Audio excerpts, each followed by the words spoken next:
দেবভূমি ভারতে যুগে যুগে অবতার রূপে জন্মেছেন স্বয়ং ঈশ্বর।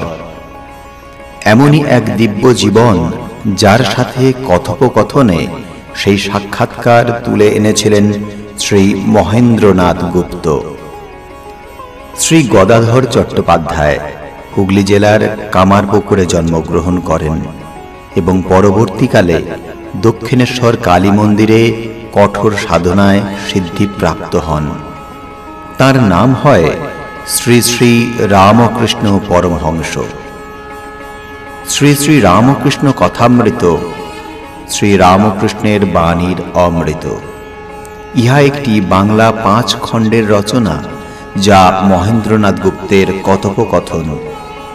শ্রী শ্রী রামকৃষ্ণ কথামৃত একটি পবিত্র ধর্মগ্রন্থ হিসাবে অনুসারীদের মধ্যে সম্মানিত।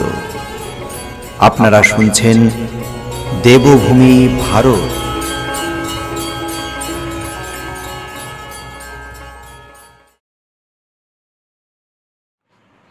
চতুর্দশ অধ্যায়, চতুর্থ পরিচ্ছেদ।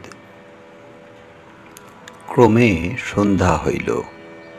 সিন্ধুবক্ষে যথায় অনন্তের নীল ছায়া পড়িয়াছে, নিবিড় অরণ্য মধ্যে, অম্বরস্পর্শী পর্বত শিখরে, বায়ু বিকম্পিত নদীর তীরে, দিগ দিগন্তব্যাপী প্রান্তর মধ্যে ক্ষুদ্র মানবের সহজেই ভাবান্তর হইল। এই সূর্য চরাচর বিশ্বকে আলোকিত করিতেছিলেন।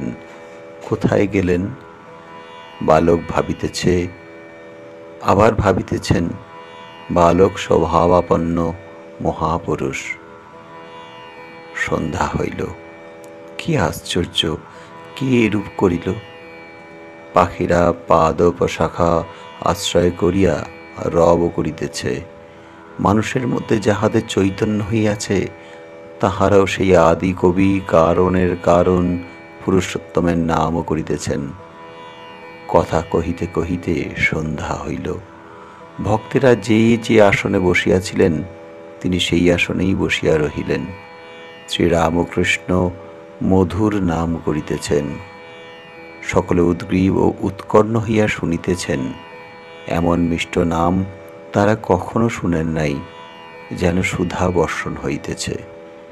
এমন প্রেমমাখা বালকের মা মা বলে ডাকা তারা কখনো শুনেন নাই, দেখেন নাই। আকাশ, পর্বত, মহাসাগর, প্রান্তর, বন, আর দেখিবার কি প্রয়োজন? গরুর শৃঙ্গ, পদাদি ও শরীরের অন্যাংশ অংশ, আর দেখিবার কি প্রয়োজন? দয়াময় গুরুদেব যে গুরুর বাঁটের কথা বলিলেন, এই গৃহ মধ্যে কি তাই দেখিতেছি? সকলের অশান্ত মন কিসে শান্তি লাভ করিল? নিরানন্দ ধরা কিসে আনন্দে ভাসিল? কেন ভক্তদের দেখিতেছি শান্ত ও আনন্দময়? এই প্রেমিক সন্ন্যাসী কি সুন্দর রূপধারী অনন্ত ঈশ্বর! এইখানেই কি দুগ্ধপান পিপাসুর পিপাসা শান্তি হইবে? অবতার হউন আর নাই হউন, ইহারি চরণ প্রান্তে মন বিকাইছে। আর যাইবার জো নাই। ইহারেই করিয়াছি জীবনের ধ্রুবতারা। দেখি ইহার হৃদয় সরোবরে সেই আদি পুরুষ কিরূপ প্রতিবিম্ব হইতেছেন। ভক্তেরা কেহ কেহ ঐরূপ চিন্তা করিতেছেন ও শ্রীরামকৃষ্ণের শ্রীমুখ বিগলিত হরিনাম আর মায়ের নাম শ্রবণ করিয়া কৃতকৃতার্থ বোধ করিতেছেন। নামগুলো কীর্তনান্তে ঠাকুর প্রার্থনা করিতেছেন, যেন সাক্ষাৎ ভগবান প্রেমের দেহ ধারণ করিয়া জীবকে শিক্ষা দিতেছেন। কিরূপে প্রার্থনা করিতে হয়? বলিলেন, মা, আমি তোমার শরণাগত, তোমার শ্রীপাদপদ্মে শরণ নিলাম। দেহ সুখ চাই না মা, লোকমান্য চাই না, অনিমাদি অষ্টসিদ্ধি চাই না। কেবল এই করো, যেন তোমার শ্রীপাদপদ্মে শুদ্ধা ভক্তি হয়, নিষ্কাম অমলা অহৈতুকী ভক্তি হয়। আর যেন মা তোমার ভুবন মোহিনী মায়ায় মুগ্ধ না হই। তোমার মায়ার সংসারে কামিনী কাঞ্চনের উপর ভালোবাসা যেন কখনো না হয়। মা, তোমা বই আমার আর কেউ নাই। আমি ভজনহীন, সাধনহীন, জ্ঞানহীন, ভক্তিহীন। কৃপা করে সেই পাদপদ্মে আমায় ভক্তি দাও। মণি ভাবিতেছেন, ত্রিসন্ধ্যা যিনি তার নাম করিতেছেন, যার শ্রীমুখ বিনিসৃত নাম গঙ্গা তৈলধারার ন্যায় নিরবচ্ছিন্না, তাঁর আবার সন্ধ্যা কি? মণি পরে বুঝিলেন, লোকশিক্ষার জন্য ঠাকুর মানব দেহ ধারণ করিয়াছেন। হরি আপনি এসে যোগী বেশে করিলে নাম সংকীর্তন। গিরিশ ঠাকুরকে নিমন্ত্রণ করিলেন, সেই রাত্রেই যেতে হবে। শ্রীরামকৃষ্ণ বলিলেন, তা হ্যাঁ গা, রাত হবে না? চতুর্দশ অধ্যায়, পঞ্চম ও ষষ্ঠ পরিচ্ছেদ। গিরিশের নিমন্ত্রণ, রাত্রেই যেতে হবে। এখন রাত 9টা। ঠাকুর খাবেন বলে রাত্রের খাবার বলরামও প্রস্তুত করেছেন। পাছে বলরাম মনে কষ্ট পান, ঠাকুর গিরিশের বাড়ি যাইবার সময় তাই বুঝি বলিতেছেন, বলরাম, তুমিও খাবার পাঠিয়ে দিও। দুতলা হইতে নিচে নামিতে নামিতে ভগবত ভাবে বিভোর, যেন মাতাল। সঙ্গে নারায়ণ ও মাস্টার, পশ্চাতে রাম, চুনি ইত্যাদি অনেকে। একজন ভক্ত বলিতেছেন, সঙ্গে কে যাবে? ঠাকুর বলিলেন, ও একজন হলেই হল। নামিতে নামিতেই বিভোর। নারায়ণ হাত ধরিতে গেলেন, পাছে পড়িয়া যান। ঠাকুর বিরক্তি প্রকাশ করিলেন। কিয়ৎক্ষণ পরে নারায়ণকে সস্নেহে বলিলেন, হাত ধরলে লোকে মাতাল মনে করবে গো, আমি আপনি চলে যাব। বোসপাড়ার তেমাথা পার হচ্ছেন। কিছু দূরেই শ্রীযুক্ত গিরিশের বাড়ি। এত শীঘ্র চলছেন কেন? ভক্তেরা পশ্চাতে পড়ে থাকছে। না জানি হৃদয়ের মধ্যে কি অদ্ভুত দেবভাব হইয়াছে। বেদে যাহাকে বাক্য মনের অতীত বলিয়াছেন, তাহাকে চিন্তা করিয়া কি ঠাকুর পাগলের মতন পাদবিক্ষেপ করিতেছেন? এই মাত্র বলরামের বাড়িতে বলিলেন যে সেই পুরুষ বাক্য মনের অতীত নহেন, তিনি শুদ্ধ মনের, শুদ্ধ বুদ্ধির, শুদ্ধ আত্মার গোচর। তবে বুঝি সেই পুরুষকে সাক্ষাৎকার করছেন? এই কি দেখছেন, जो कुछ है सो तू ही है। এই যে নরেন্দ্র আসিতেছেন। নরেন্দ্র নরেন্দ্র বলিয়া পাগল। কই নরেন্দ্র সম্মুখে আসিলেন, ঠাকুর তো কথা কহিতেছেন না। লোকে বলে এর নাম ভাব। এই রূপ কি শ্রী গৌরাঙ্গের হইত? কে এ ভাব বুঝিবে? গিরিশের বাড়ি প্রবেশ করিবার গলির সম্মুখে ঠাকুর আসিয়া উপস্থিত হইলেন, সঙ্গে ভক্তগণ। এইবার নরেন্দ্রকে সম্ভাষণ করিতেছেন। নরেন্দ্রকে বলিতেছেন, ভালো আছো বাবা? আমি তখন কথা কইতে পারি নাই। কথার প্রতি অক্ষর করুণা মাখা। তখনও দ্বারদেশে উপস্থিত হন নাই। এইবার হঠাৎ দাঁড়াইয়া পড়িলেন। নরেন্দ্রের দিকে চাহিয়া বলিয়া উঠিলেন, একটা কথা, এই একটি দেহি ও একটি জগৎ। জীব জগৎ ভাবে এসব কি দেখিতেছিলেন? তিনিই জানেন অবাক হয়ে কি দেখিলেন। দু একটি কথা উচ্চারিত হইল, যেন বেদ বাক্য, যেন দৈববাণী, অথবা যেন অনন্ত সমুদ্রের তীরে গিয়াছি ও অবাক হয়ে দাঁড়াইয়াছি, আর যেন অনন্ত তরঙ্গ মালোত্থিত অনাহত শব্দের একটি দুটি ধ্বনি কর্ণকুহরে প্রবিষ্ট হইল।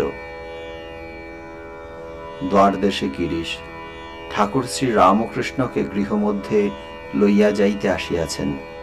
ঠাকুর ভক্ত সঙ্গে যেই নিকটে আসিলেন, অমনি গিরিশ দণ্ডের ন্যায় সম্মুখে পড়িলেন। আজ্ঞা পাইয়া উঠিলেন, ঠাকুরের পদধূলা গ্রহণ করিলেন ও সঙ্গে করিয়া দুতলায় বৈঠকখানা ঘরে লইয়া বসাইলেন। ভক্তেরা শশব্যস্ত হয়ে আসন গ্রহণ করিলেন। সকলের ইচ্ছা তাহার কাছে বসেন ও তাহার মধুর কথামৃত পান করেন। আসন গ্রহণ করিতে গিয়া ঠাকুর দেখিলেন একখানা খবরের কাগজ রহিয়াছে। খবরের কাগজে বিষয়ীদের কথা, বিষয় কথা, পরচর্চা, পরনিন্দা, তাই অপবিত্র তাহার চক্ষে। তিনি ইশারা করিলেন ওখানা যাতে স্থানান্তরিত করা হয়। কাগজখানা সরাবার পর আসন গ্রহণ করিলেন। নিত্যগোপাল প্রণাম করিলেন। শ্রীরামকৃষ্ণ নিত্যগোপালের প্রতি বলিলেন, ওখানে? নিত্য বলিলেন, আগে হ্যাঁ, দক্ষিণেশ্বরে যাই নাই, শরীর খারাপ, ব্যথা। শ্রীরামকৃষ্ণ বলিলেন, কেমন আছিস?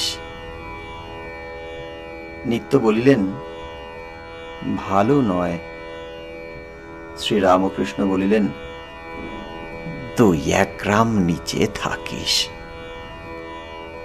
নিত্য বলিলেন, লোক ভালো লাগে না, কত কি বলে, ভয় হয়, একবার খুব সাহস হয়। শ্রীরামকৃষ্ণ বলিলেন, তা হবে বই কি, তোর সঙ্গে কে থাকে? নিত্য বলিলেন, তারক, ও সর্বদা আমার সঙ্গে থাকে, ওকেও সময়ে সময়ে ভালো লাগে না। শ্রীরামকৃষ্ণ বলিলেন, ন্যাংটা বলতো তাদের মঠে একজন সিদ্ধ ছিল, সে আকাশ তাকিয়ে চলে যেত। গণেশ গর্জি সঙ্গী যেতে বড় দুঃখ, অধৈর্য হয়ে গেছিল। বলিতে বলিতে শ্রীরামকৃষ্ণের ভাবান্তর হইল। কিভাবে অবাক হয়ে রহিলেন, কিয়ৎপরে বলিতেছেন, তুই এসেছিস, আমিও এসেছি। এ কথা কে বুঝিবে? এই কি দেবভাষা? ভক্তেরা অনেকেই উপস্থিত। শ্রীরামকৃষ্ণের কাছে বসিয়া নরেন্দ্র, গিরিশ, রাম, হরিপদ, চুনি, বলরাম, মাস্টার অনেকে আছেন। নরেন্দ্র মানেন না যে মানুষ দেহ লইয়া ঈশ্বর অবতার হন। এদিকে গিরিশের জ্বলন্ত বিশ্বাস যে তিনি যুগে যুগে অবতার হন আর মানব দেহ ধারণ করে মর্তলোকে আসেন। ঠাকুরের ভারী ইচ্ছা যে এ সম্বন্ধে দুজনের বিচার হয়। শ্রীরামকৃষ্ণ গিরিশকে বলিতেছেন, একটু ইংরেজিতে দুজনে বিচার করো, আমি দেখব। বিচার আরম্ভ হইল। ইংরেজিতে হইল না, বাংলাতেই হইল, মাঝে মাঝে 2-1টা ইংরেজি কথা। নরেন্দ্র বলিলেন, ঈশ্বর অনন্ত, তাকে ধারণা করা আমাদের সাধ্য কি? তিনি সকলের ভিতরেই আছেন, শুধু একজনের ভিতরে এসেছেন এমন নয়। শ্রীরামকৃষ্ণ বলিলেন, ওরও যা মত, আমারও তাই মত। তিনি সর্বত্র আছেন, তবে একটা কথা আছে, শক্তি বিশেষ। তিনি কোনখানে অবিদ্যা শক্তির প্রকাশ, কোনখানে বিদ্যা শক্তির, কোন আধারে শক্তি বেশি, কোন আধারে শক্তি কম, তাই সব মানুষ সমান নয়। রাম বলিলেন, এসব মিছে তর্কে কি হবে? শ্রীরামকৃষ্ণ বিরক্তভাবে বলিলেন, না না, ওর একটা মানে আছে। গিরিশ নরেন্দ্রকে বলিলেন, তুমি কেমন করে জানলে তিনি দেহ ধারণ করে আসেন না? নরেন্দ্র বলিলেন, তিনি অবাংমনস গোচরম। শ্রীরামকৃষ্ণ বলিলেন, না, তিনি শুদ্ধ বুদ্ধির গোচর। শুদ্ধ বুদ্ধি, শুদ্ধ আত্মা একই, ঋষিরা শুদ্ধ বুদ্ধি শুদ্ধ আত্মা দ্বারা শুদ্ধ আত্মাকে সাক্ষাৎকার করেছিলেন। গিরিশ নরেন্দ্রকে বলিলেন, মানুষে অবতার না হলে কে বুঝিয়ে দেবে? মানুষকে জ্ঞান ভক্তি দিবার জন্য তিনি দেহ ধারণ করে আসেন, না হলে কে শিক্ষা দিবে? নরেন্দ্র বললেন, কেন? তিনি অন্তরে থেকে বুঝিয়ে দেবেন।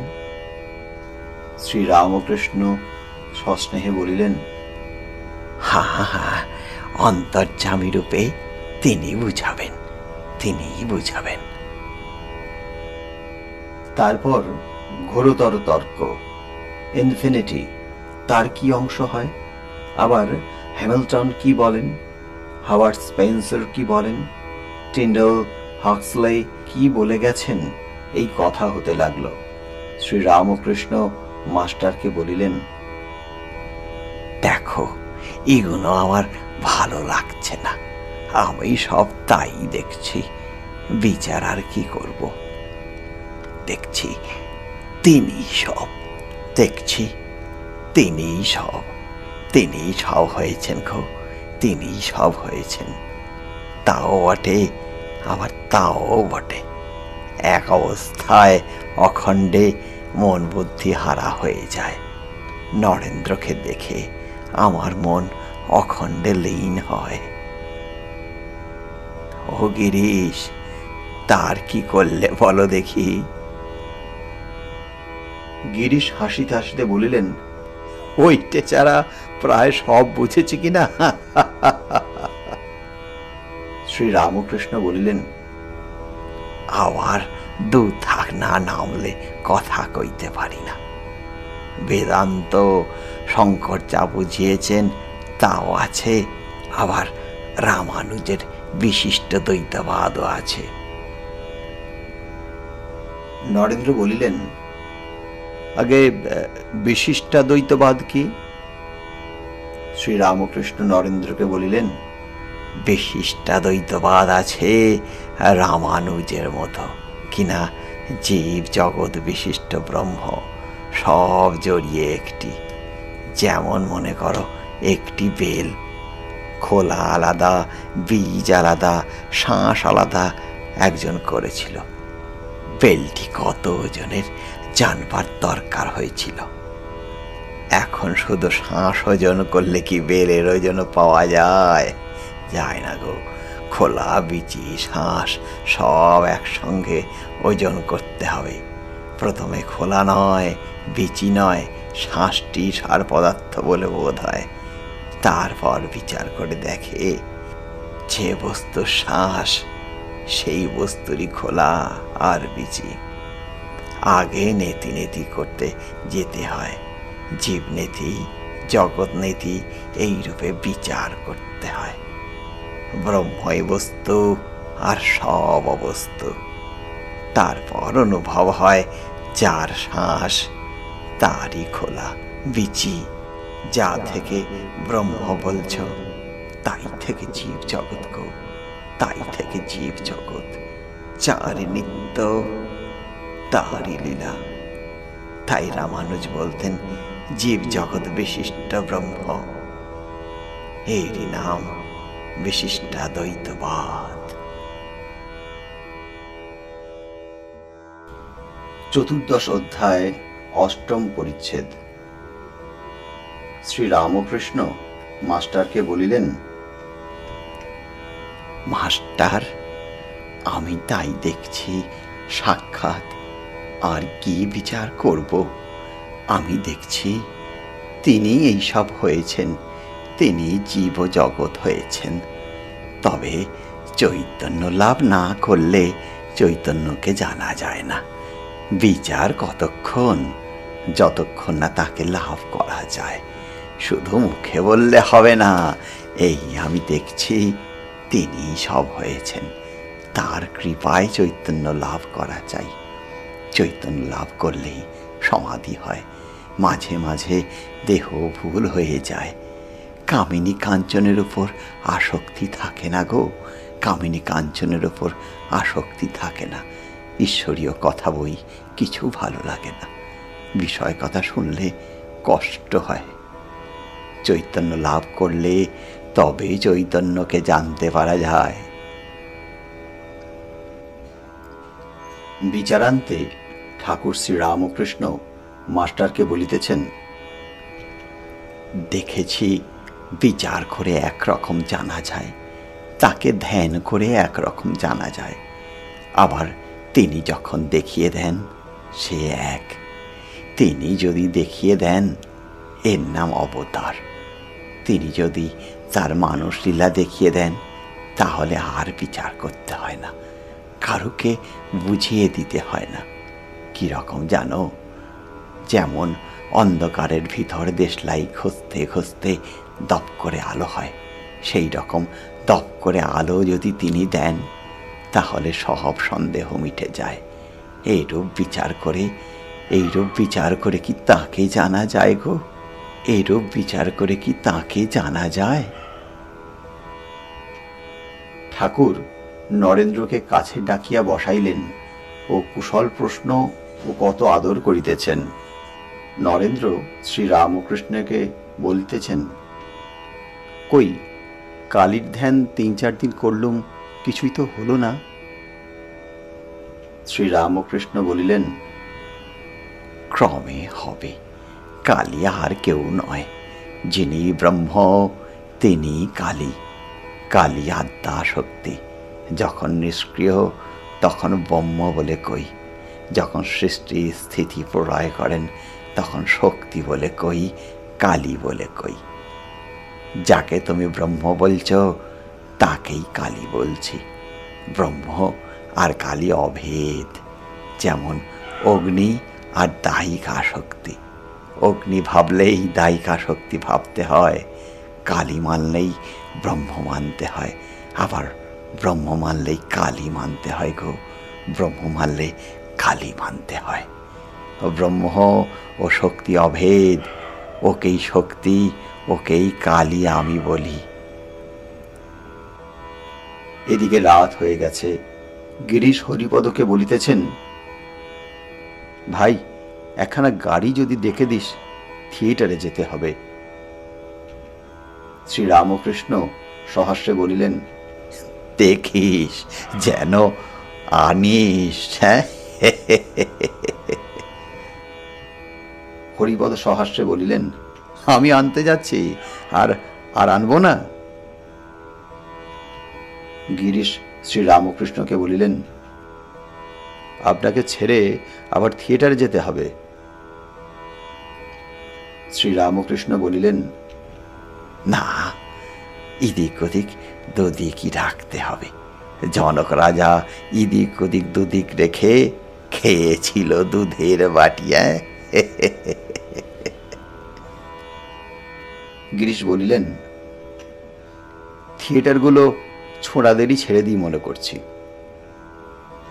শ্রী রামকৃষ্ণ বলিলেন, না না, ও বেশ আছে, অনেকের উপকার হচ্ছে।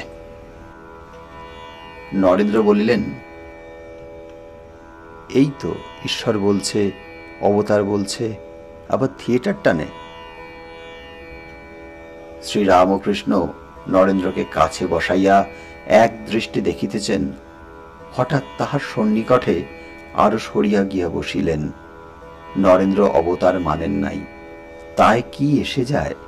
ঠাকুরের ভালোবাসা যেন আরো উথলাইয়া পড়িল। গায়ে হাত দিয়া নরেন্দ্রের প্রতি কহিতেছেন, মান কইলি তো কইলি, আমরাও তো মানে আছি। যতক্ষণ বিচার ততক্ষণ তাকে পার নাই।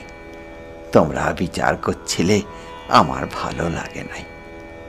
নিমন্ত্রণ বাড়ির শব্দ কতক্ষণ শোনা যায় গো, যতক্ষণ লোকে খেতে না বসে। যাই লুচি তরকারি পরে অমনি 12 আনা শব্দ কমে যায়। অন্য খাবার পড়লে আরো কমতে থাকে। দই পাতে পড়লে কেবল সুপ সাপ। ক্রমে খাওয়া হয়ে গেলেই নিদ্রা। ঈশ্বরকে যত লাভ হবে ততই বিচার কমবে। তাকে লাভ হলে আর শব্দ বিচার থাকে না, তখন নিদ্রা সমাধি। এই বলিয়া নরেন্দ্রের গায়ে হাত বুলাইয়া মুখে হাত দিয়া আদর করিতেছেন ও বলিতেছেন, হরি ওম, হরি ওম, হরি ওম। কেন এরূপ করিতেছেন ও বলিতেছেন? শ্রী রামকৃষ্ণ কি নরেন্দ্রের মধ্যে সাক্ষাৎ নারায়ণ দর্শন করিতেছেন?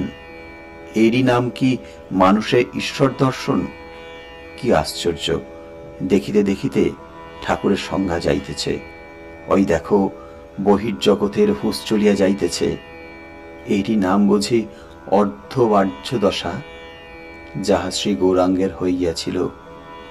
এখনো নরেন্দ্রের পায়ের উপর হাত যেন ছল করিয়া নারায়ণের পা টিপিতেছেন, আবার গায়ে হাত বুলাইতেছেন। এত গা টেপা পা টেপা কেন? এ কি নারায়ণের সেবা করছেন, না শক্তি সঞ্চার করছেন? দেখিতে দেখিতে আরো ভাবান্তর হইতেছে। এই আবার নরেন্দ্রের কাছে হাত জোর করে কি বলছেন? বলছেন, একটা গান গা, তাহলে ভালো হব। উঠতে পারবো কেমন করে? গোরা প্রেমে গড় গড় মাতোয়ারা, নিতাই আমার। কিয়ৎক্ষণ আবার অবাক চিত্রপুত্তলিকার মতন চুপ করে রহিয়াছেন। আবার ভাবে মাতোয়ারা হয়ে বলছেন, দেখিস রাই, যমুনায় যে পড়ে যাবি কৃষ্ণ প্রেমে উন্মাদিনী। আবার ভাবে বিভোর, বলিতেছেন, সখী সে বন কত দূর, জীবনে আমার শ্যাম সুন্দর। ওই যে কৃষ্ণগন্ধ পাওয়া যায়, আমি চলিতে যে নারী। এখন জগৎ ভুল হয়েছে, কাহাকেও মনে নাই। নরেন্দ্র সম্মুখে, কিন্তু নরেন্দ্রকে আর মনে নাই। কোথায় বসে আছেন কিছুই হুঁশ নাই। এখন যেন মন প্রাণ ঈশ্বরে গত হয়েছে, মদগত অন্তরাত্মা। গোরা প্রেমে গড়গড় মাতোয়ারা, এই কথা বলিতে বলিতে হঠাৎ হুঙ্কার দিয়া দণ্ডায়মান। আবার বসিতেছেন, বসিয়া বলিতেছেন, ওই একটা আলো আসছে দেখতে পাচ্ছি, কিন্তু কোন দিক দিয়ে আলোটা আসছে এখনো বলতে পারছি না, বুঝতে পারছি না। এইবার নরেন্দ্র গান গাহিতেছে, সব দুঃখ দূর করিলেই দর্শন দিয়ে মহিল প্রাণ, সপ্তলোক ভুলে শোক তোমারে পাইয়ে, কোথায় আমি অতি দীনহীন। গান শুনিতে শুনিতে শ্রীরামকৃষ্ণের বহির্জগৎ ভুল হইয়া আসিতেছে। আবার নির্মিলিত নেত্র, স্পন্দহীন দেহ, সমাধিস্থ। সমাধি ভঙ্গের পর বলিতেছেন, আমারে কে লয়ে যাবে? বালক যেমন সঙ্গী না দেখলে অন্ধকার দেখে, সেই রূপ। অনেক রাত হইয়াছে, ফাল্গুন কৃষ্ণা দশমী, অন্ধকার রাত্রি। ঠাকুর দক্ষিণেশ্বরে কালীবাড়িতে যাইবেন। গাড়িতে উঠিবেন। ভক্তেরা গাড়ির কাছে দাঁড়াইয়া, তিনি উঠিতেছেন। অনেক সন্তর্পণে তাহাকে উঠানো যাইতেছে, এখনো গড়গড় মাতোয়ারা। গাড়ি চলিয়া গেল, ভক্তেরা যে যার বাড়ি যাইতেছেন। চতুর্দশ অধ্যায়, দশম পরিচ্ছেদ। মস্তকের উপরে তারকামণ্ডিত নৈশ গগন, হৃদয়পটে অদ্ভুত শ্রীরামকৃষ্ণ ছবি, স্মৃতিমধ্যে ভক্তের মজলিস, সুখ স্বপ্নের ন্যায় নয়ন পথে সেই প্রেমের হাট। কলিকাতার রাজপথে গৃহাভিমুখে ভক্তরা যাইতেছেন। কেহ সরস বসন্তানীল সেবন করিতে করিতে সেই গানটি আবার গাইতে গাইতে যাচ্ছেন। সব দুঃখ দূর করিলে দর্শন দিয়ে মহিলে প্রাণ।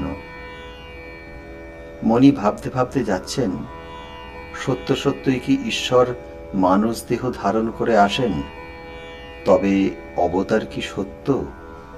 অনন্ত ঈশ্বর 14 পোয়া মানুষ কি করে হবেন? অনন্ত কি শান্ত হয়? বিচার তো অনেক হলো, কি বুঝলাম? বিচারের দ্বারা কিছুই বুঝলাম না। ঠাকুর শ্রী রামকৃষ্ণ তো বেশ বললেন, যতক্ষণ বিচার ততক্ষণ বস্তু লাভ হয় নাই, ততক্ষণ ঈশ্বরকে পাওয়া যায় নাই। তাও বটে, এই তো এক ছটাক বুদ্ধি, এর দ্বারা আর কি বুঝবো ঈশ্বরের কথা? 100 বাটিতে কি 400 দুধ ধরে? তবে অবতার বিশ্বাস কি রূপে হয়? ঠাকুর বললেন, ঈশ্বর যদি দেখিয়ে দেন দপ করে, তাহলে এক দণ্ডেই বোঝা যায়। গোথে মৃত্যুশয্যায় বলেছিলেন, লাইট, মোর লাইট। তিনি যদি দপ করে আলো জেলে দেখিয়ে দেন, তবে ছিদ্যন্তে সর্বসংশয়াহা, যেমন প্যালেস্তাইনের মূর্খ ধীবরেরা জিসাসকে, অথবা যেমন শ্রী বাসাদিত ভক্ত গৌরাঙ্গকে পূর্ণ অবতার দেখেছিলেন। যদি দপ করে তিনি না দেখান, তাহলে উপায় কি? কেন, যেকালে ঠাকুর শ্রী রামকৃষ্ণ বলেছেন ও কথা, সেকালে অবতার বিশ্বাস করব। তিনি শিখিয়েছেন বিশ্বাস, বিশ্বাস, বিশ্বাস, গুরু বাক্যে বিশ্বাস। আর তোমারই করিয়াছি জীবনের ধ্রুব তারা, এ সমুদ্রে আর কভু হব না কো পথহারা। আমার তার বাক্যে, ঈশ্বরের কৃপায় বিশ্বাস হয়েছে। আমি বিশ্বাস করব, অন্যে যা করে করুক। আমি এই দেবদুর্লভ বিশ্বাস কেন ছাড়ব? বিচার থাক, জ্ঞান চচ্চড়ি করে কি আর একটি ফেউস্ট হতে হবে? আবার কি গভীর রজনী মধ্যে বাতায়ন পথে চন্দ্রকিরণ আসবে, আর ফেউস্ট নাকি একাকী ঘরের মধ্যে, হায় কিছু জানিতে পারিলাম না, সায়েন্স ফিলোজফে বৃথা অধ্যয়ন করিলাম, এই জীবনে ঠিক, এই বলিয়া বিশেষ শিশি লইয়া আত্মহত্যা করিতে বসিবে? না আর একজন অ্যালাস্টরের মতন অন্ধ অজ্ঞানের বোঝা বইতে না পেরে শিলাখণ্ডের উপর মাথা রেখে মৃত্যুর অপেক্ষা করিবে? না, আমার এসব ভয়ানক পণ্ডিতদের মতো 1-6টা জ্ঞানের দ্বারা এ রহস্য ভেদ করতে যাবার প্রয়োজন নাই। আর 100 বাটিতে 400 দুধ ধরল না বলে মরিতে যাবারও দরকার নাই। বেশ কথা, গুরু বাক্যে বিশ্বাস। হে ভগবান, আমায় বিশ্বাস দাও, আর মিছামিছি ঘুরাইও না। যা হবার নয় তা খুঁজতে যাওয়াইও না। আর ঠাকুর যা শিখিয়েছেন, যেন তোমার পাদপদ্মে শুদ্ধা ভক্তি হয়, অমলা অহৈতুকী ভক্তি, আর যেন তোমার ভুবন মোহিনী মায়ায় মুগ্ধ না হই, কৃপা করে এই আশীর্বাদ করো। শ্রী রামকৃষ্ণের অদৃষ্টপূর্ব প্রেমের কথা ভাবিতে ভাবিতে মণি সেই তমসাচ্ছন্ন রাত্রি মধ্যে রাজপথ দিয়া বাড়ি ফিরিয়া যাইতেছেন ও ভাবিতেছেন, কি ভালোবাসা গিরিশকে। গিরিশ থিয়েটারে চলে যাবেন, তবু তার বাড়িতে যেতে হবে।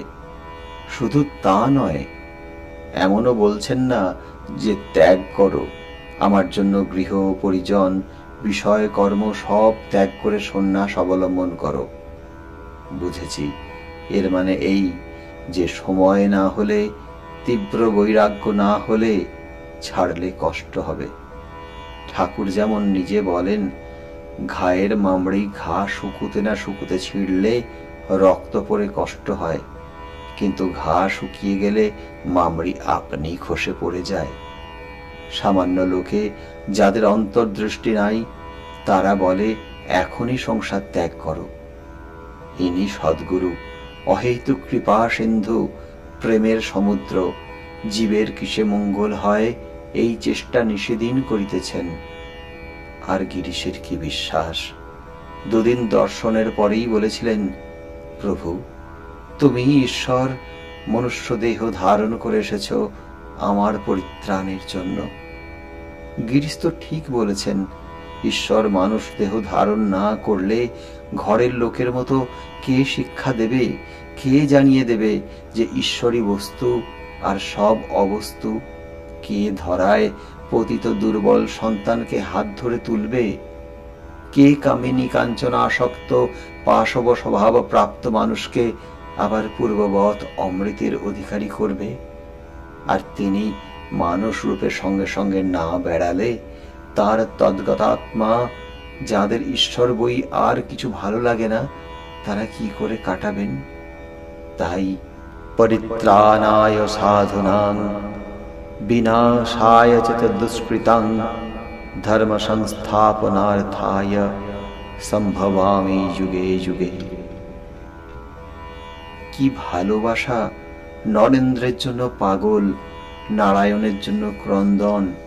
বলেন, এরাও ও অন্যান্য ছেলেরা, রাখাল, ভবনাথ, পূর্ণ, বাবুরাম ইত্যাদি সাক্ষাৎ নারায়ণ আমার জন্য দেহ ধারণ করে এসেছে। এ প্রেম তো মানুষ জ্ঞানে নয়, এ প্রেম দেখছি ঈশ্বর প্রেম। ছেলেরা শুদ্ধ আত্মা, স্ত্রীলোক অন্যভাবে স্পর্শ করে নাই। বিষয়কর্ম এদের কাছে লোভ, অহংকার, হিংসা ইত্যাদি স্ফূর্তি হয় নাই। তাই ছেলেদের ভিতর ঈশ্বরের বেশি প্রকাশ। কিন্তু এই দৃষ্টি কার আছে? ঠাকুরের অন্তর্দৃষ্টি। সমস্ত দেখিতেছেন, কে বিষয় আসক্ত, কে সরল উদার ভক্ত। তাই এরূপ ভক্ত দেখলেই সাক্ষাৎ নারায়ণ বলে সেবা করেন। তাদের নাওয়ান শোয়ান, তাদের দেখিবার জন্য কাঁদেন, কলিকাতায় ছুটিয়া ছুটিয়া যান। লোকের খোসামত করে বেড়ান কলিকাতা থেকে তাদের গাড়ি করে আনতে। গৃহস্থ ভক্তদের সর্বদা বলেন, ওদের নিমন্ত্রণ করে খাওয়াইও, তাহলে তোমাদের ভালো হবে। এ কি মায়িক স্নেহ, না বিশুদ্ধ ঈশ্বর প্রেম? মাটির প্রতিমাতে এত ষোড়শোপচারে ঈশ্বরের পূজা ও সেবা হয়, আর শুদ্ধ নরদেহ কি হয় না? তাছাড়া এরাই ভগবানের প্রত্যেক লীলার সহায়, জন্ম জন্ম সঙ্গ পাঙ্গ। নরেন্দ্রকে দেখতে দেখতে বাহ্য জগৎ ভুলে গেলেন। ক্রমে দেহী নরেন্দ্রকে ভুলে গেলেন, বাহ্যিক মনুষ্যকে ভুলে গেলেন, প্রকৃত মনুষ্যকে দর্শন করিতে লাগিলেন। অখণ্ড সচ্চিদানন্দে মন লীন হইল।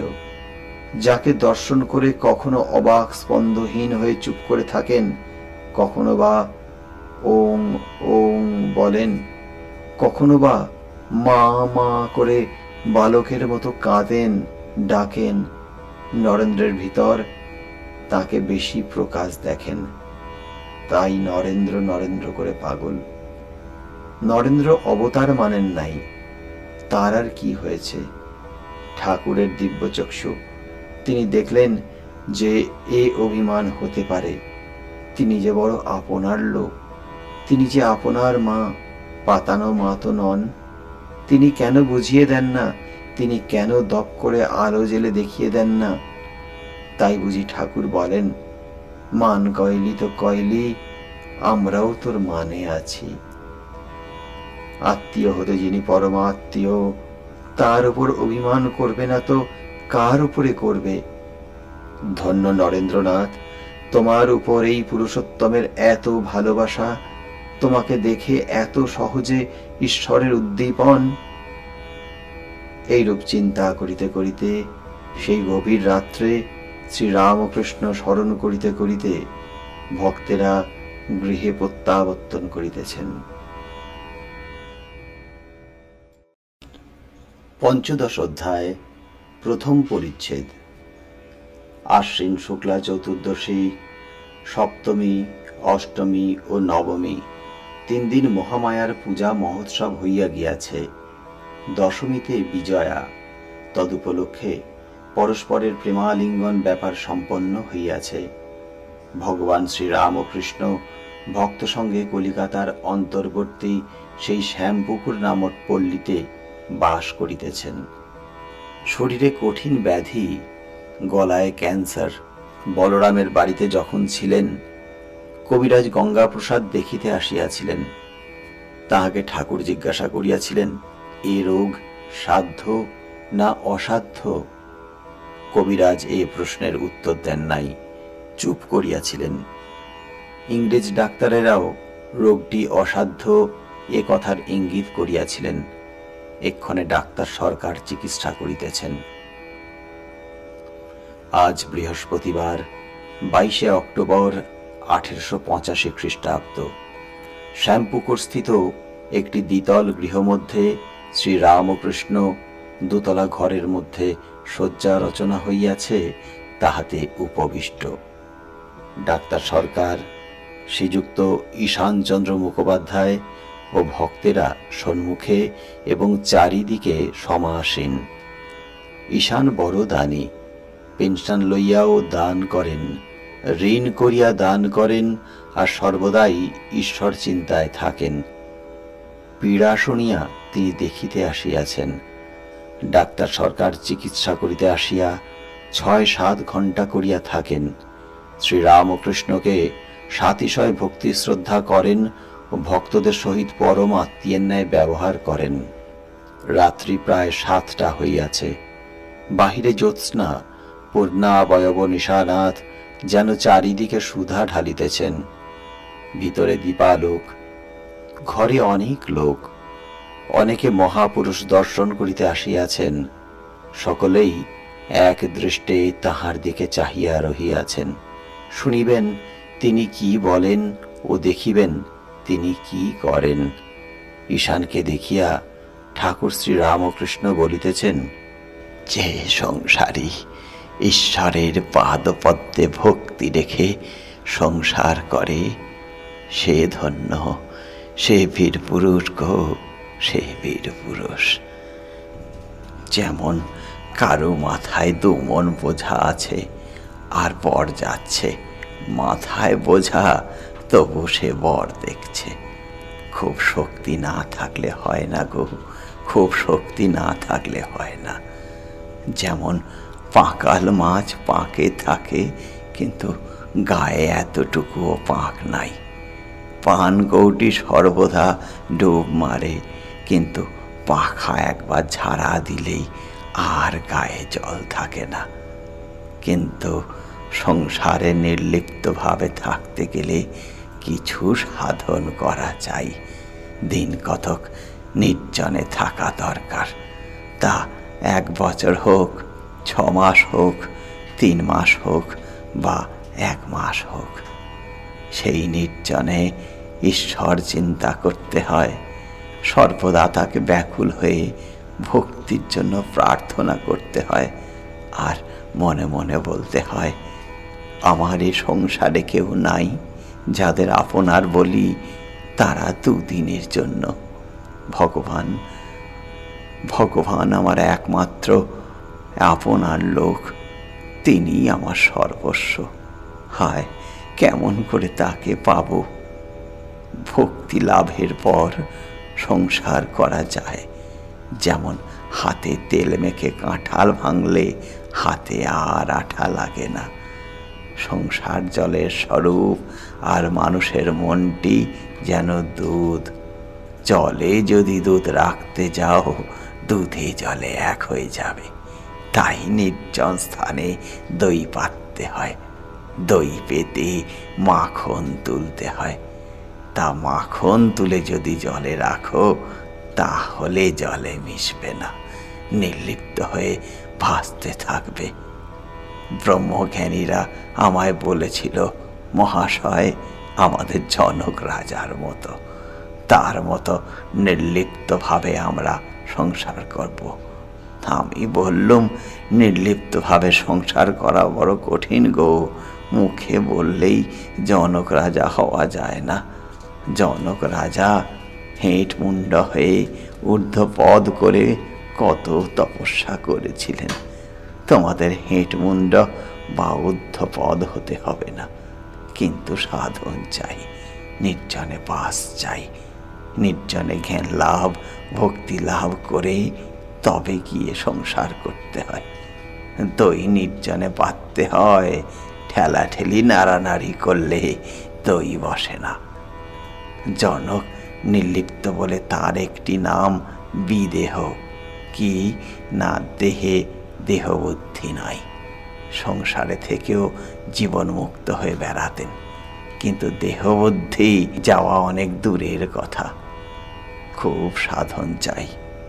জনক ভারী বীর পুরুষ, দুখানা তরবার ঘুরাতেন, একখানা জ্ঞান, একখানা কর্ম। যদি বলো সংসার আশ্রমে জ্ঞানী আর সন্ন্যাস আশ্রমে জ্ঞানী এ দুইয়ে তফাৎ আছে কিনা, তার উত্তর এই যে দুই একই জিনিস। হেঁটিও জ্ঞানী, উঠিও জ্ঞানী, একই জিনিস গো। তবে সংসারে জ্ঞানীরও ভয় আছে। কামিনী কাঞ্চনের ভিতর থাকতে গেলেই একটু না একটু ভয় আছে। কাজলের ঘরে থাকতে গেলে যত শিয়ানাই হও না কেন, কালো দাগ একটু না একটু গায়ে লাগবেই। মাখন তুলে যদি নূতন হাঁড়িতে রাখো, মাখন নষ্ট হবার সম্ভাবনা থাকে না। যদি ঘোলের হাঁড়িতে রাখো, সন্দেহ হয় গো, সন্দেহ হয়। খই যখন ভাজা হয়, দু চারটে খই খোলা থেকে টপ টপ করে লাফিয়ে পড়ে। সেগুলি যেন মল্লিকা ফুলের মতো, গায়ে একটু দাগ থাকে না। খোলার উপরে যেসব খই থাকে সেও বেশ খই, তবে অত ফুলের মতো হয় না, একটু গায়ে দাগ থাকে। সংসার ত্যাগী সন্ন্যাসী যদি জ্ঞান লাভ করে, তবে ঠিক এই মল্লিকা ফুলের মতো দাগ শূন্য হয়। আর জ্ঞানের পর সংসারের খোলায় থাকলে একটু গায়ে লালচে দাগ হতে পারে। জনক রাজার সভায় একটি ভৈরবী এসেছিল, বুঝলে। স্ত্রীলোক দেখে জনক রাজা হেঁট মুন্ড হয়ে চোখ নিচু করেছিলেন। ভৈরবী তাই দেখে বলেছিলেন, হে জনক, তোমার এখনো স্ত্রীলোক দেখে ভয়? পূর্ণ জ্ঞান হলে 5 বছরের ছেলের স্বভাব হয়, তখন স্ত্রী পুরুষ বলে ভেদ বুদ্ধি থাকে না গো। যাই হোক, যদিও সংসারে জ্ঞানীর গায়ে দাগ থাকতে পারে, সে দাগে কোনো ক্ষতি হবে না। চন্দ্রে কলঙ্ক আছে বটে, কিন্তু আলোর ব্যাঘাত হয় না গো, আলোর ব্যাঘাত হয় না।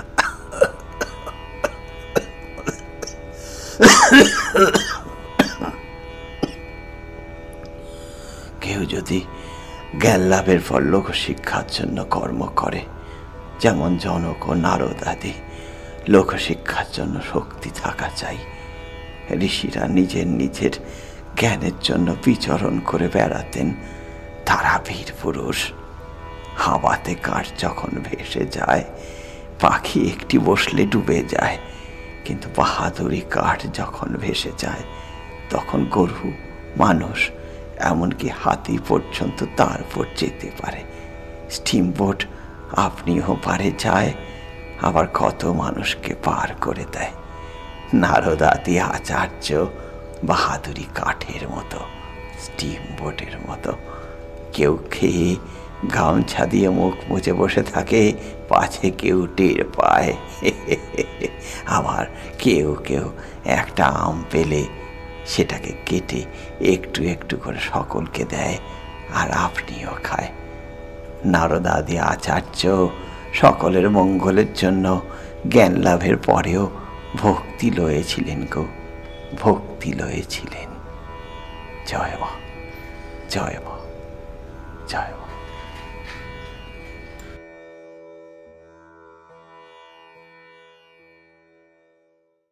পঞ্চদশ অধ্যায়, দ্বিতীয় পরিচ্ছেদ, তৃতীয় পর্ব।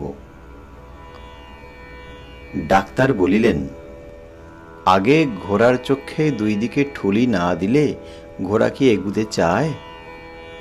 রিপু বশ না হলে কি ঈশ্বরকে পাওয়া যায়? শ্রীরামকৃষ্ণ বলিলেন, তুমি যা বলছো ওকে বিচার পথ বলে গো, জ্ঞান যোগ বলে। ও পথেও ঈশ্বরকে পাওয়া যায়। জ্ঞানীরা বলে আগে চিত্তশুদ্ধি হওয়া দরকার, আগে সাধন চাই, তবে জ্ঞান হবে। ভক্তি পথেও তাকে পাওয়া যায়। যদি ঈশ্বরের পাদপদ্মে একবার ভক্তি হয়, যদি তার নাম গুণগান করতে ভালো লাগে, তাহলে ইন্দ্রিয় সংযম আর চেষ্টা করে করতে হয় না।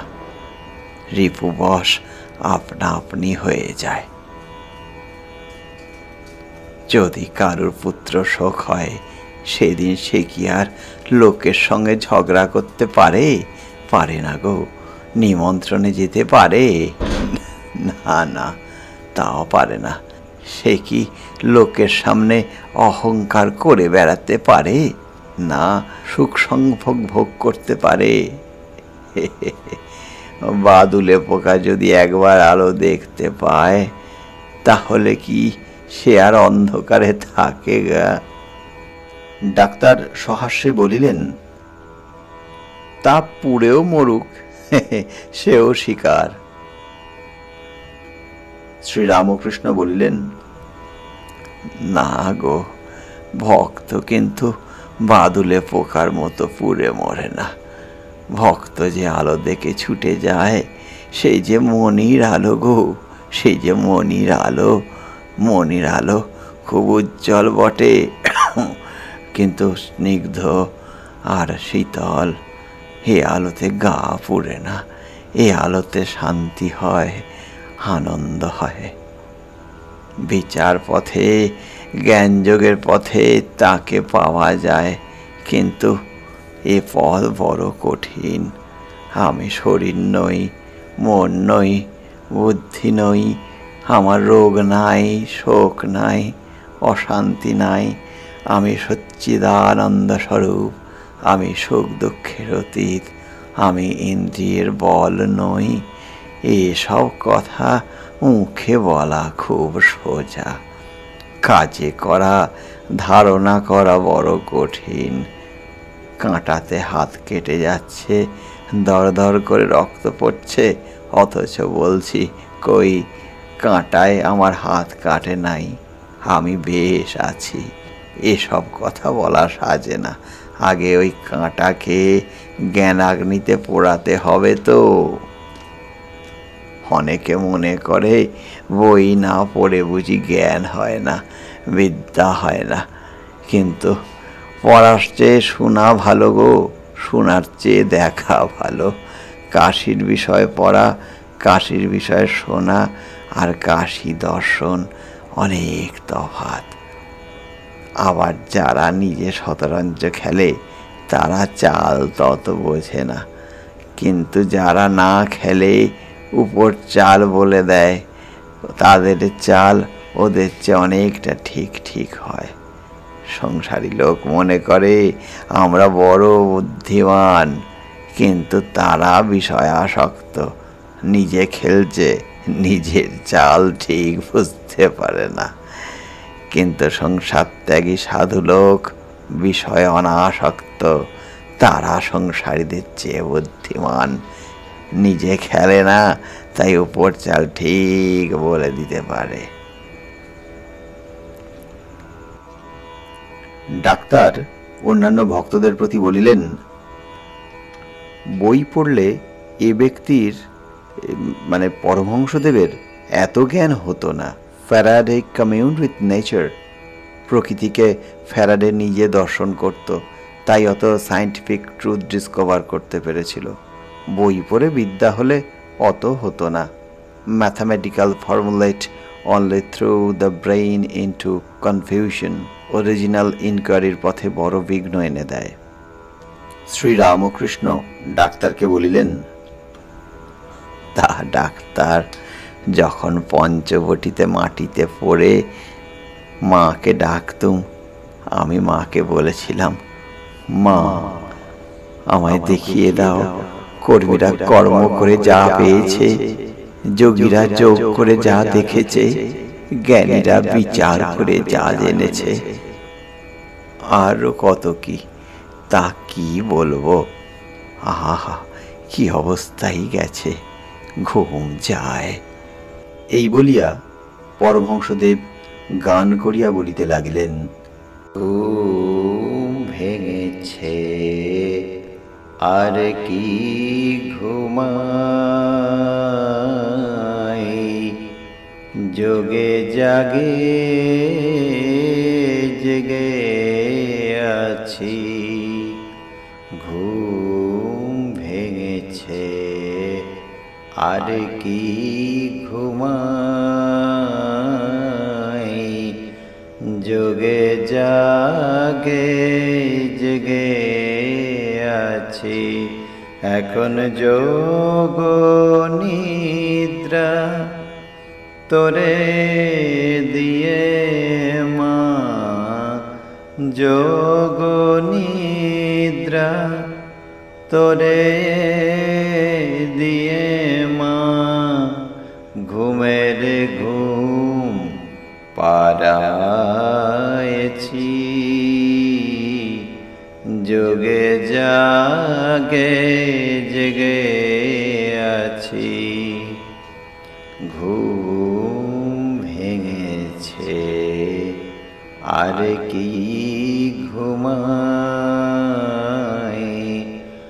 যোগে জাগে জেগে আছি, এখন যোগ নিদ্রা তোরে দিয়ে মা, যোগ নিদ্রা তোরে দিয়ে মা, ঘুমের ঘুম পাড়ায়েছি, যোগে জাগে জেগে আছি। ঘুম ভেঙেছে আর কি ঘুমাই, যোগে জাগে জেগে আছি।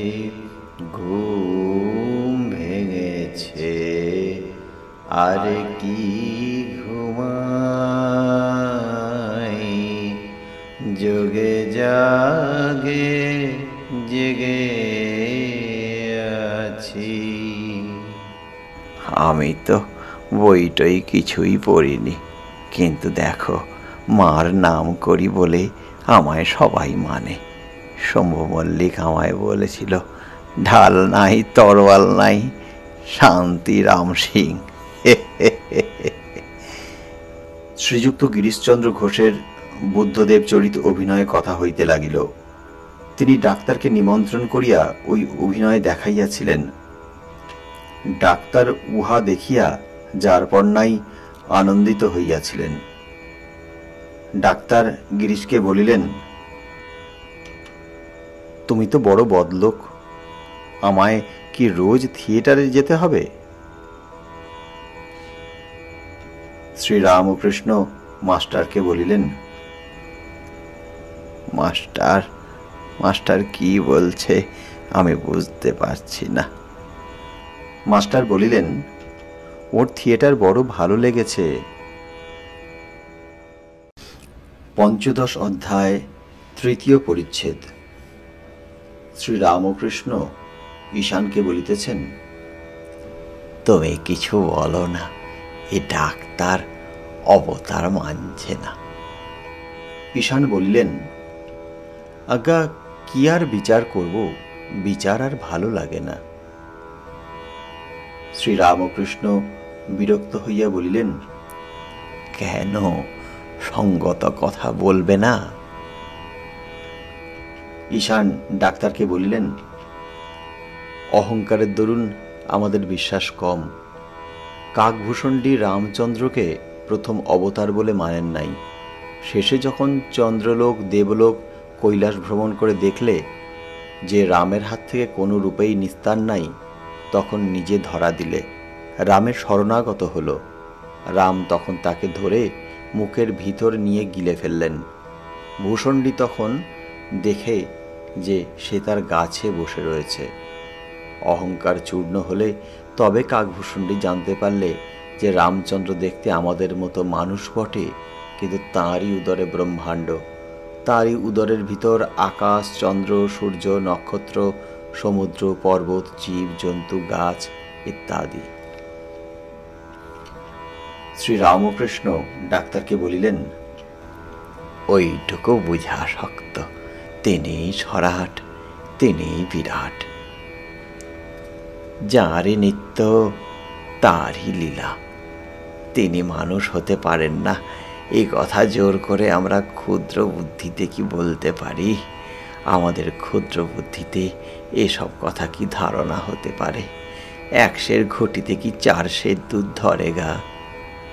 তাই সাধু মহাত্মা যারা ঈশ্বর লাভ করেছেন তাদের কথা বিশ্বাস করতে হয়। সাধুরা ঈশ্বর চিন্তালয়ে থাকেন, যেমন উকিলরা মোকদ্দমালয়ে থাকে। তোমার কাকভূষণ্ডির কথা কি বিশ্বাস হয়? ডাক্তার বলিলেন, যেটুকু ভালো বিশ্বাস করলুম, ধরা দিলেই চুকে যায়, কোনো গোল থাকে না। কিন্তু রামকে অবতার বলি কেমন করে? প্রথমে দেখো, বালিবধ, লুকিয়ে চোরের মতো বান মেরে তাকে মেরে ফেলা হলো। এ তো মানুষের কাজ, ঈশ্বরের নয়। গিরিশ ঘোষ বলিলেন, মহাশয়, এ কাজ ঈশ্বরই পারেন। ডাক্তার বলিলেন, তারপর দেখো, সীতা বর্জন। গিরিশ ঘোষ বলিলেন, মহাশয়, এ কাজও ঈশ্বরই পারেন, মানুষ পারেন না। ঈশান ডাক্তারকে বলিলেন, আপনি অবতার মানছেন না কেন? এই বললেন, যিনি আকার করেছেন তিনি সাকার, যিনি মন করেছেন তিনি নিরাকার। এই আপনি বললেন ঈশ্বরের কাণ্ড সব হতে পারে। শ্রীরামকৃষ্ণ হাসিতে হাসিতে বললেন, ঈশ্বর অবতার হতে পারেন এমন কথা যে ওর সায়েন্সে নাই, তবে কেমন করে বিশ্বাস হয়? একটা গল্প শোনো। একজন এসে বললে, ওহে, ও পাড়ায় দেখে এলুম অমুকের বাড়ি হুড়মুড় করে ভেঙে পড়ে গেছে। যাকে ও কথা বললে সে ইংরেজি লেখাপড়া জানে। সে বললে, দাঁড়াও, একবার খবরের কাগজখানা দেখি। খবরের কাগজ দেখে পড়ে দেখে যে বাড়ি ভাঙার কথা কিছুই নাই। তখন সে ব্যক্তি বললে, ওহে, তোমার কথা আমি বিশ্বাস করি না। কই, বাড়ি ভাঙার কথা তো খবরের কাগজে লেখা নাই, ও সব মিছে কথা। গিরিশ ডাক্তারকে বলিলেন, আপনার শ্রীকৃষ্ণকে ঈশ্বর মানতে হবে, আপনাকে মানুষ মানতে দেব না। বলতে হবে ডেমন অফ গড, হয় শয়তান নয় ঈশ্বর। শ্রীরামকৃষ্ণ বলিলেন, সরল না হলে ঈশ্বরে চট করে বিশ্বাস হয় না গো। বিষয় বুদ্ধি থেকে ঈশ্বর অনেক দূর। বিষয় বুদ্ধি থাকলে নানা সংশয় উপস্থিত হয়, আর নানা রকম অহংকার এসে পড়ে। পাণ্ডিত্যের অহংকার, ধনের অহংকার, এই সব। কিন্তু ইনি ডাক্তার খুব সরল। গিরিশ বলিলেন, ডাক্তার মহাশয় কি বলেন, কুরুটের কি জ্ঞান হয়? ডাক্তার বলিলেন, রাম বলো, তাও কখনো হয়? শ্রীরামকৃষ্ণ বললেন, কেশব সেন কি সরল ছিল। একদিন ওখানে রাসমণির কালীবাড়িতে গেছিল। অতিথিশালা দেখে বেলা 4টের সময় বলে, হ্যাঁ গা, অতিথি বাঙালদের কখন খাওয়া হবে? বিশ্বাস যত বাড়বে জ্ঞানও তত বাড়বে। যে গরু বেছে বেছে খায় সে ছিরিক ছিরিক করে দুধ দেয়, আর যে গরু শাক পাতা খোসা ভুসি যা দাও গব গব করে খায় সে হুড় হুড় করে দুধ দেয়। বালকের মতো বিশ্বাস না হলে ঈশ্বরকে পাওয়া যায় না গো। মা বলেছেন, ও তোর দাদা। বালকের অমনি বিশ্বাস যে ও আমার 16 আনা দাদা। মা বলেছেন, জুজু আছে। 16 আনা বিশ্বাস যে ও ঘরে জুজু আছে। এইরূপ বালকের ন্যায় বিশ্বাস দেখলে ঈশ্বরের দয়া হয়। সংসার বুদ্ধিতে ঈশ্বরকে পাওয়া যায় না গো। সংসার বুদ্ধিতে ঈশ্বরকে পাওয়া যায় না। ডাক্তার ভক্তদের প্রতি বলিলেন, গরুর কিন্তু যা তা খেয়ে খুব দুধ হওয়া ভালো নয়। আমার একটা গরুতে ওই রকম যা তা খেতে দিত, শেষে আমার ভারী ব্যারাম। তখন ভাবলুম এর কারণ কি। অনেক অনুসন্ধান করে টের পেলুম খুদ ও আরও কি কি খেয়েছিল। তখন মহা মুশকিল, লখনৌ যেতে হলো, শেষে 12,000 টাকা খরচা। তবে কিসে কি হয় বলা যায় না। পাকপাড়ার বাবুদের বাড়িতে 7 মাসের মেয়ের অসুখ করেছিল, ঘুংরি কাশি, মানে ওই হুপিং কফ। আমি দেখতে গেছিলাম, কিছুতেই অসুখের কারণ ঠিক করতে পারে নাই। শেষে জানতে পারলুম গাধা ভিজেছিল, যে গাধার দুধ সে মেয়েটি খেত। শ্রী রামকৃষ্ণ বলিলেন, কি বলে গো, তেঁতুল তলায় আমার গাড়ি গেছিল, তাই আমার অম্বল হয়েছে। ডাক্তার হাসিতে হাসিতে বলিলেন, জাহাজের ক্যাপ্টেনের বড় মাথা ধরেছিল, তার ডাক্তারেরা পরামর্শ করে জাহাজের গায়ে বেলেস্তারা লাগিয়ে দিলে। শ্রী রামকৃষ্ণ ডাক্তারকে বলিলেন, সাধু সঙ্গ সর্বদাই দরকার, রোগ লেগেই আছে। সাধুরা যা বলেন সেইরূপ করতে হয়। শুধু শুনলে কি হবে, ঔষধ খেতে হবে, আবার আহারের কন্টে না করতে হবে, পথ্যের দরকার। ডাক্তার বলিলেন, পথ্যতেই সারে। শ্রী রামকৃষ্ণ বলিলেন, বৈদ্য 3 প্রকার, উত্তম বৈদ্য, মধ্যম বৈদ্য, অধম বৈদ্য। যে বৈদ্য এসে নাড়ি টিপে ওষুধ খেয়েও হয়ে এই কথা বলে চলে যায়, সে অধম বৈদ্য। রোগী খেলে কি না এই খবর সে লয় না। আর যে বৈদ্য রোগীকে ওষুধ খেতে অনেক করে বুঝায়, যে মিষ্ট কথাতে বলে, ওহে ঔষধ না খেলে কেমন করে ভালো হয়, লক্ষ্মীটি খাও, আমি নিজে ওষুধ মেরে দিচ্ছি, খাও, সে মধ্যম বৈদ্য।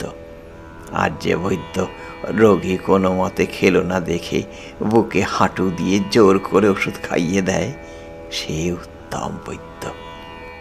ডাক্তার বলিলেন, আবার এমন ঔষধ আছে যাতে বুকে হাঁটু দিতে হয় না, যেমন হোমিওপ্যাথিক। শ্রী রামকৃষ্ণ বলিলেন, উত্তম বৈদ্য বুকে হাঁটু দিলে কোনো ভয় নাই।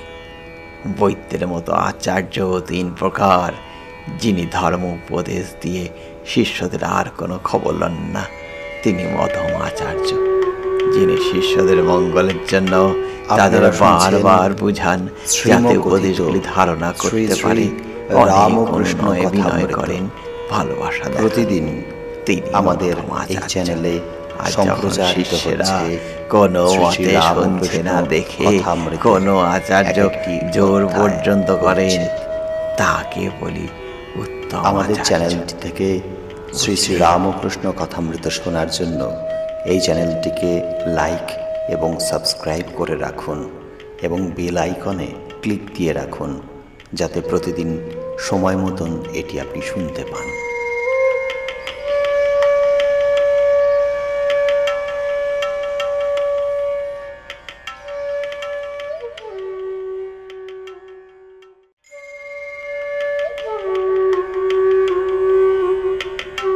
আপনারা শুনছেন শ্রীমকথিত শ্রী শ্রী রামকৃষ্ণ কথামৃত। প্রতিদিন আমাদের এই চ্যানেলে সম্প্রচারিত হচ্ছে শ্রী শ্রী রামকৃষ্ণ কথামৃতের একটি অধ্যায় পরিচ্ছেদ। আমাদের চ্যানেলটি থেকে শ্রী শ্রী